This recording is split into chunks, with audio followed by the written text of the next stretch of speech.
Hello folks. Welcome to Upadhyay Tutorial.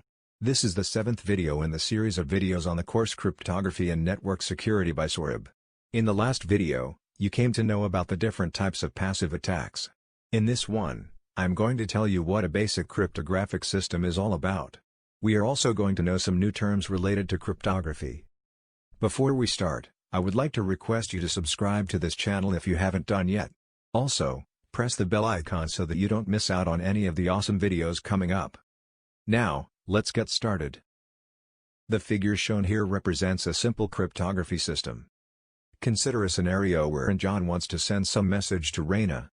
The message that he wants to send is, "Hello Raina." Now, there is a possibility that someone may eavesdrop this message en route to the destination. In order to avoid this, cryptography is used. As you can see, John sends the message to Raina. The first step in the transmission involves encryption of the message into an unreadable form, as you can see here. This is done using an encryption algorithm and a key. Now, when this encrypted message reaches the destination, it needs to be converted into its original form so that the receiver is able to understand it. This process is known as decryption. This is done using a decryption algorithm and the key. After decryption, the original message is read by the receiver. This broadly represents a simple cryptography system. I hope it is clear to you.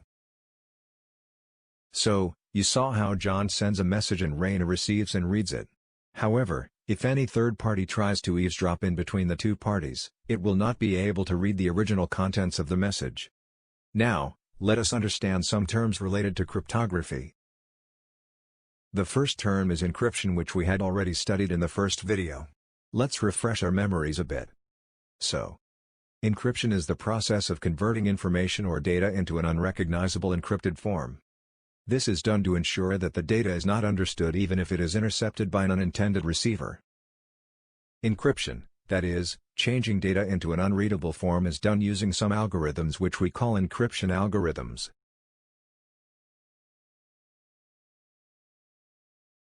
The next one is decryption. Decryption is the process of converting information or data from an unrecognizable form into a recognizable form. This is done to ensure that the original data can be read by the receiver. The encrypted data is converted back into its original readable form using algorithms which we call decryption algorithms. Key is a string of bits used by a cryptographic algorithm for transforming a plain text that is original into a ciphertext that is encrypted, or vice versa. It remains private and secures communication. Plain text is data, in its original readable format, before it is encrypted. It is also known as clear text. Plain text is the input for an encryption algorithm. Ciphertext is the data in encrypted form. It is the output resulting from the application of a cryptography method on the plain text. The algorithm used for encryption is known as cipher.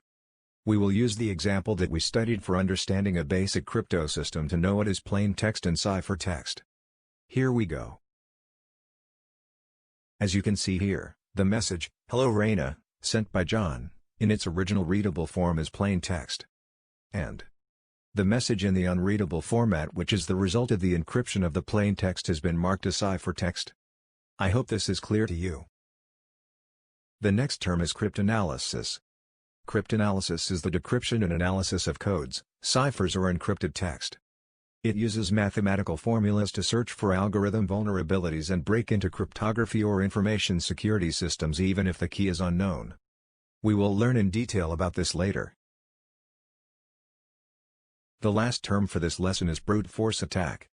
A brute force attack is a trial and error method for decoding keys or passwords by trying every possible combination until the real one is discovered. It is also known as exhaustive search. A brute force attack doesn't involve intelligent strategies for decoding. So, that's all for this lesson. I hope you enjoyed the lesson and understood the topic. Feel free to ask any questions that you have. Like this video and share it with your friends, family and relatives. Subscribe to this channel if you haven't done yet, and don't forget to hit the bell icon so that you don't miss any of the awesome videos coming up. I will be back very soon with another video on another interesting topic. Till then, take very good care of yourselves. Thank you.